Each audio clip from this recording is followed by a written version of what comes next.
My name is Richard Harris.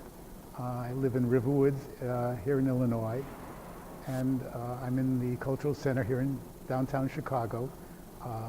That's featuring the Morbid Curiosity, the Richard Harris collection. The collection is basically about death and mortality that I've collected over the past dozen years.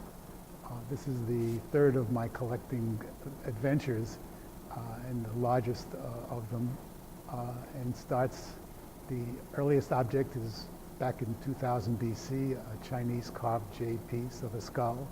To the contemporary installations, there are several in the exhibition.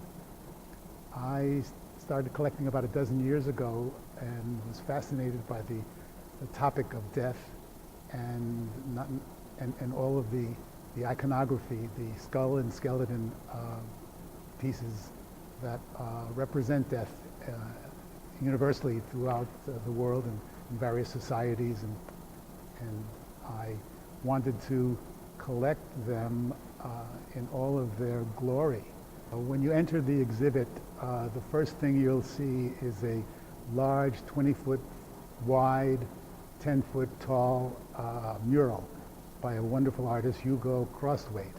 It's called the Death March, and it kind of sets the stage for the rest of the exhibit. The room that I'm in presently is the War Room, which comprises basically 4 sets of prints by famous artists of their time, starting with Jacques Callot in the 17th century to Francisco Goya in the 18th century, to Otto Dix, Der Krieg in 1924 in the 20th century, to Sandow Birk doing the Iraq War and the depravities of war that's behind me.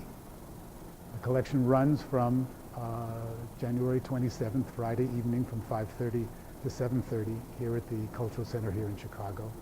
It'll end on July 8th. The Cultural Center is free to anyone coming to visit, and I invite you all to enjoy and to come visit and learn about mortality and death in all its parts.